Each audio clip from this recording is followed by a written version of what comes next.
हमारा दोस्त 4 रोटी भी खाकर सेम वज़न का रहता है और हम आधी रोटी खाकर भी वज़न बढ़ जाता है। पिछले साल एक बड़ा ही इंटरेस्टिंग एक्सपेरिमेंट कंडक्ट हुआ।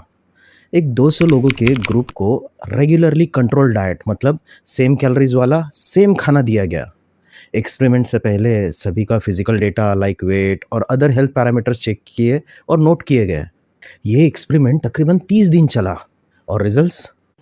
रुको जरा, सबर करो। तो ये एक्सपेरिमेंट से 3 ऐसे रीजंस का पता चला जिस वजह से सेम खाना और सेम कैलोरीज के बावजूद पार्टिसिपेंट्स का वजन अलग अलग बढ़ा। किसी का 2 किलो, किसी का 3 किलो और कुछ का तो कोई फर्क ही नहीं पड़ा।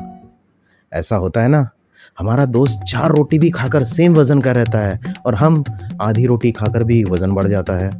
तो पहले रीजन का नाम सुनकर तो मैं भी थोड़ा सरप्राइज्ड हुआ, क्योंकि उसका नाम था डाइजेशन कॉस्ट।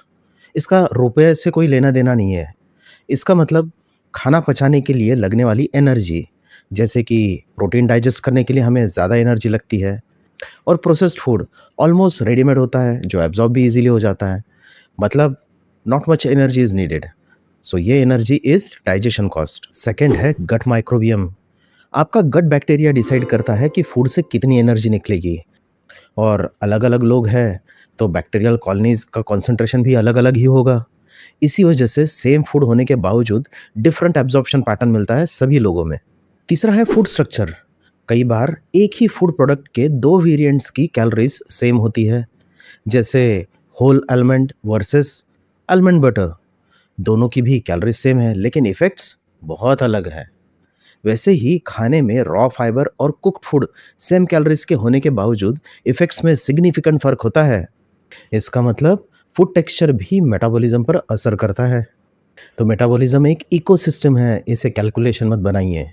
कैलोरीज काउंट करना गलत नहीं है, लेकिन कैलोरीज पर डिपेंडेंट रहना भी इनकम्प्लीट है। तो रियल अप्रोच क्या हो सकता है? फूड की क्वालिटी बहुत मैटर करती है कैलोरीज से ज़्यादा। आपका गट हेल्थ ऑप्टिमाइज रखिए सो दैट मेटाबॉलिज्म बेटर रहेगा। प्रोटीन्स और फाइबर्स पर ज़्यादा फोकस करिए और प्रोसेस्ड फूड की लेवल्स को कम रखिए। तो एक्सपेरिमेंट का कंक्लूजन ये था कि सेम डाइट हर पेशेंट में सेम काम नहीं करता। जैसे हर इंसान अलग, वैसे ही मेटाबॉलिज्म भी अलग और प्रॉब्लम्स भी अलग। तो फिर एक ही दवा सभी को कैसे लागू हो सकती है? हमारे एविडेंस बेस्ड होम्योपैथी का भी यही बेस है।